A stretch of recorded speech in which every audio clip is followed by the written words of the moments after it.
Hello everyone. आज का topic है हाइड्रोजन बॉन्डिंग और आज की इस वीडियो में आप अच्छे से हाइड्रोजन बॉन्डिंग को कंप्लीट स्टडी करेंगे और कितने टाइप्स के हाइड्रोजन बॉन्डिंग होते हैं ये भी मैंने इस वीडियो में बताया है। 2 टाइप्स के हाइड्रोजन बॉन्डिंग हैं, इंट्रामॉलिक्यूलर हाइड्रोजन बॉन्डिंग और इंट्रामॉलिक्यूलर हाइड्रोजन बॉन्डिंग। ठीक है, दोनों टाइप्स को आप आज इस वीडियो में पढ़ेंगे और बहुत ईजी लैंग्वेज में मैंने यहाँ पे एक्सप्लेन भी किया है, आपको अच्छे से समझ में भी आ जाएगा। तो आप इसको ध्यान से पढ़िए, ध्यान से वीडियो को देखिए और वीडियो को लास्ट तक देखेंगे तभी आपको समझ में आएगा। लास्ट में इसमें 2 क्वेश्चंस भी हैं, ठीक है, तो लास्ट तक ज़रूर देखना तभी आपको हाइड्रोजन बॉन्डिंग और इसके टाइप्स समझ में आएंगे। ठीक है, तो स्टार्ट करते हैं हाइड्रोजन बॉन्डिंग। तो हाइड्रोजन बॉन्डिंग बेसिकली क्या होती है, आप स्टार्ट करिए। अगर आप लिख रहे हो तो लिखना स्टार्ट करो और नहीं तो आप स्क्रीनशॉट भी ले सकते हो। In the compounds of hydrogen with strongly electronegative elements such as fluorine, oxygen and nitrogen, the shared pair of electrons is attracted more towards the electronegative atom. मतलब अगर हम हाइड्रोजन के कंपाउंड्स की बात करें जो कि किसके साथ बने हुए हैं, उन एलिमेंट्स के साथ जिनकी इलेक्ट्रोनेगेटिविटी हाइड्रोजन से ज़्यादा हो। तो अगर हम इस तरह के कंपाउंड्स की बात करें, और इस तरह के हमारे कंपाउंड्स कब बनेंगे, जब हाइड्रोजन फ्लोरीन, ऑक्सीजन या नाइट्रोजन से कोवलेंटली बाउंड हो। तो इस तरह के कंपाउंड में जो शेयर्ड पेयर ऑफ इलेक्ट्रॉन होता है या बॉन्डेड का जो पेयर ऑफ इलेक्ट्रॉन होता है, ये इलेक्ट्रोनेगेटिव एटम वाले एलिमेंट की या एटम की साइड अट्रैक्ट हो जाता है, जिस वजह से as a result the electronegative atom acquires a partial negative charge and the hydrogen acquires a partial positive charge। तो जब हमारा shared pair of electron electronegative atom की साइड अट्रैक्ट हो गए तो इस वजह से क्या होगा कि इलेक्ट्रोनेगेटिव एटम के ऊपर तो पार्शियल नेगेटिव चार्ज आ जाएगा और हाइड्रोजन पार्शियल पॉजिटिव चार्ज के साथ होगा। ठीक है, तो यहाँ पे आप देख रहे हैं HF मैंने लिया है और HF पे पार्शियल पॉजिटिव और पार्शियल नेगेटिव चार्ज यहाँ पे दिखाया है। तो इस तरह के molecule such a molecules behave as a dipole because one end of the molecule carries a positive charge and other carries a negative charge. तो इस तरह के मॉलिक्यूल जो होंगे ये डाइपोल की तरह बिहेव करते हैं क्योंकि इनके एक एंड पे तो पार्शियल पॉजिटिव चार्ज है और दूसरे एंड पे क्या है, पार्शियल नेगेटिव चार्ज। आप सभी को पता है डाइपोल क्या होता है, जिनके दो एंड हों और एक एंड पे पॉजिटिव चार्ज हो और एक एंड पे नेगेटिव चार्ज हो।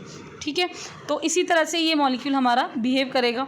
अब अगर इस तरह के मॉलिक्यूल्स को हम एक साथ ले आएँ, if a number of such molecules are brought together, यानी कि इस तरह के बहुत सारे मॉलिक्यूल्स को हम एक साथ ले आएँ तो क्या होगा, the positive end of one molecule will attract and will be attracted by the negative end of other molecule. तो इससे क्या होगा, जब हम HF के बहुत सारे मॉलिक्यूल साथ ला रहे हैं तो जो HF का पॉजिटिव एंड होगा वो HF के दूसरे मॉलिक्यूल HF के जो हमने एक से ज़्यादा लिए हैं ना, तो एक HF का पॉजिटिव एंड और दूसरे HF के नेगेटिव एंड के द्वारा अट्रैक्ट होगा और जिस वजह से इनके बीच में एक लिंक या अट्रैक्शन क्रिएट हो जाएगा या फोर्स क्रिएट हो जाएगा। इस फोर्स को ही हम क्या नाम दे रहे हैं, हाइड्रोजन बॉन्डिंग। ठीक है, तो ये बीच में जो इनके अट्रैक्शन क्रिएट हुआ है, जो डॉटेड लाइन से यहाँ पे दिखाया है HF मॉलिक्यूल्स के बीच में, यही हमारा क्या है, हाइड्रोजन बॉन्ड।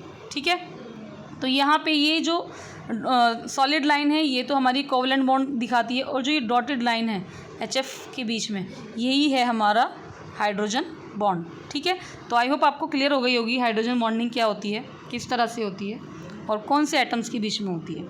ठीक है, अब बात करते हैं टाइप्स ऑफ हाइड्रोजन बॉन्डिंग की। 2 टाइप्स की होती हैं हाइड्रोजन बॉन्डिंग, अभी मैंने बताया इंटरमॉलिक्यूलर हाइड्रोजन बॉन्डिंग और इंट्रामॉलिक्यूलर हाइड्रोजन बॉन्डिंग। बहुत आसान है, 1 मिनट में ही समझ में आ जाएगा आपको इंटरमॉलिक्यूलर और इंट्रामॉलिक्यूलर, इसी से आपको इसका डिफरेंस भी पता चल जाएगा। तो इंटरमॉलिक्यूलर हाइड्रोजन बॉन्डिंग क्या होगी, अभी जो मैंने बताई बॉन्डिंग वो इंटरमॉलिक्यूलर ही थी।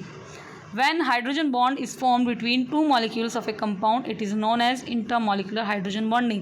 मतलब जब एक ही कंपाउंड के 2 या 2 से ज़्यादा मॉलिक्यूल्स के बीच में हाइड्रोजन बॉन्ड क्रिएट हो रहा है, उसी को हम क्या कहेंगे, इंटरमॉलिक्यूलर हाइड्रोजन बॉन्डिंग।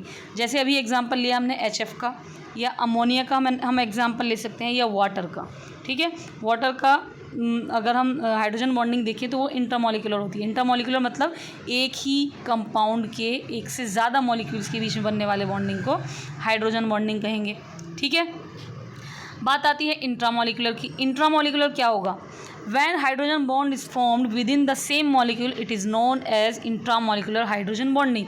यानी कि वह बॉन्डिंग जो कि एक ही मॉलिक्यूल के अंदर बनी हुई हो, उसी को हम क्या कहेंगे, इंट्रामॉलिक्यूलर, एक ही मॉलिक्यूल के अंदर हो, ठीक है, बाहर से नहीं हो, दूसरे मॉलिक्यूल के साथ नहीं बनी हुई है, उसी के साथ बनी हुई है, उसी को हम क्या कहेंगे, इंट्रामॉलिक्यूलर हाइड्रोजन बॉन्डिंग। तो इसके एग्जांपल मैंने लिए हैं ऑर्थोनाइट्रोफिनॉल और हाइड्रोक्सी बेंजेल्डिहाइड।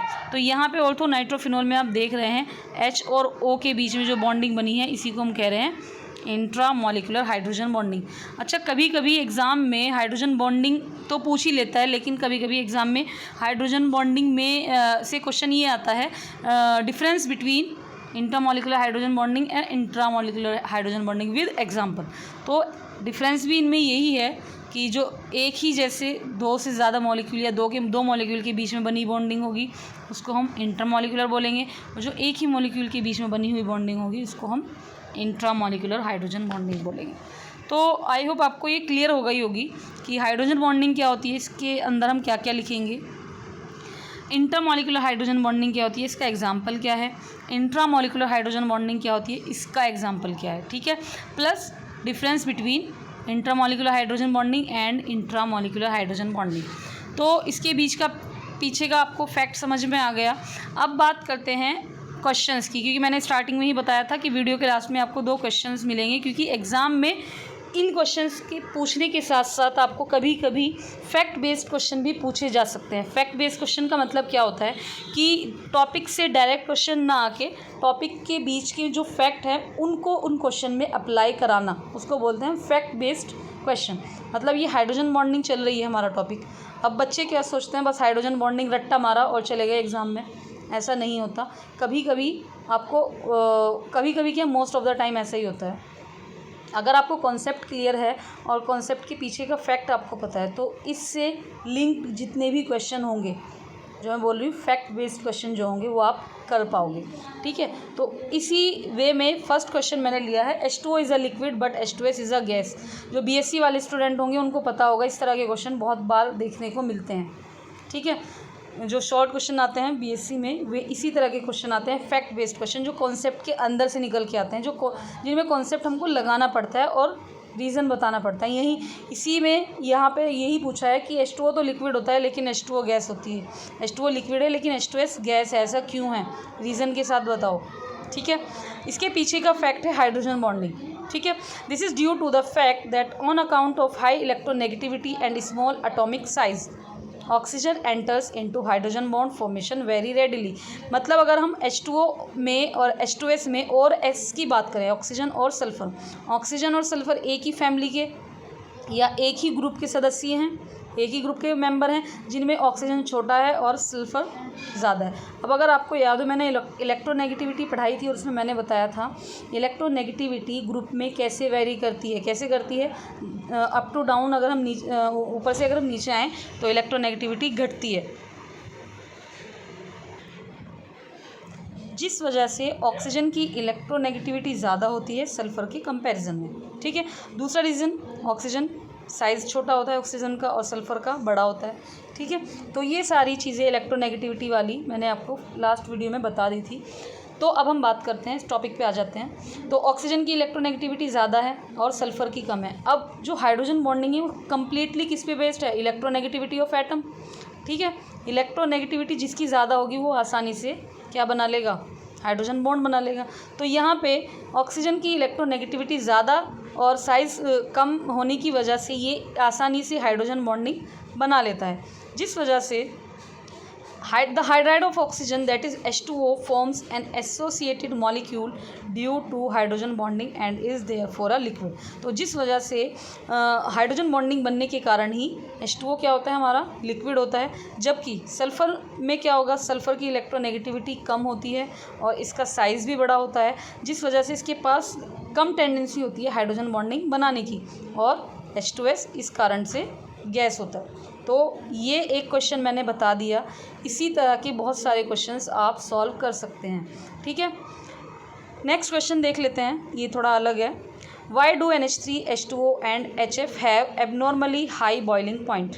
इस तरह का क्वेश्चन आपको एल्कोहल्स के लिए भी देखने को मिलेगा। एल्कोहल्स में भी पूछा जाता है कि एल्कोहलों का बॉइलिंग पॉइंट हाई क्यों होता है। तो इसके पीछे का रीज़न भी क्या होता है, बॉइलिंग पॉइंट हाई होने के पीछे का रीज़न भी होता है हाइड्रोजन बॉन्डिंग, ठीक है।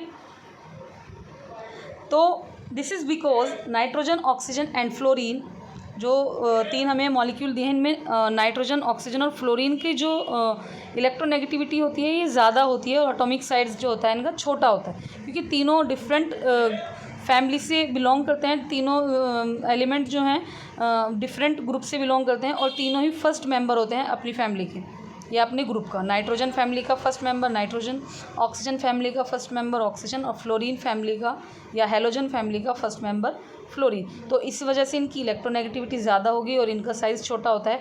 और अभी मैंने आपको बताया अगर ये 2 रीज़न मिलते हैं तो हाइड्रोजन बॉन्डिंग ईजिली फॉर्म हो जाती है। अब अगर हाइड्रोजन बॉन्डिंग ईजिली फॉर्म हो गई तो इसका मतलब क्या हुआ, हमारा लिक्विड लिक्विड के जो मॉलिक्यूल्स बने उनको मॉलिक्यूल्स के बीच के बॉन्ड को ब्रेक करने के लिए हमें ज़्यादा एनर्जी देनी होगी। ठीक है, बॉइलिंग पॉइंट का मतलब क्या होता है, हम उसको एनर्जी दे रहे हैं, उसको हीट कर रहे हैं, तो ज़्यादा एनर्जी देनी होगी जिस वजह से इनका बॉइलिंग पॉइंट क्या होता है, हाई होता है। ठीक है, तो ये 2 क्वेश्चंस मैंने बताए हैं। आप इस तरह के और भी क्वेश्चंस की प्रैक्टिस कर सकते हैं और एग्ज़ाम में डायरेक्ट क्वेश्चन तो आता ही आता है हाइड्रोजन बॉन्डिंग से रिलेटेड, चाहे आप 11th क्लास के स्टूडेंट हो या आप BSc फर्स्ट ईयर के स्टूडेंट हो।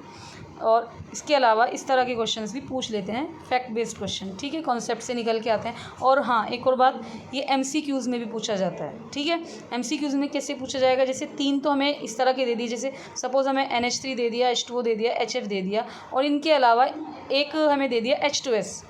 ठीक है, और हमसे पूछ लिया लिक्विड कौन से हैं और गैस कौन सी है, तो ये MCQs में चल जाता है। या फिर 4 हमें ऐसे मॉलिक्यूल दे दिए और बोल दिया हाई बॉइलिंग पॉइंट किसका है, तो इस तरह से भी ये MCQs में आता है। तो आप इसको अच्छे से स्टडी कर लीजिए और इसको नोट कर लीजिए। आई होप आपको ये क्लियर हो गया होगा टॉपिक, और लास्ट तक वीडियो देखेंगे तभी आपको क्लियर हुआ होगा। तो चलिए मिलते हैं नेक्स्ट वीडियो में, तब तक के लिए goodbye and take care.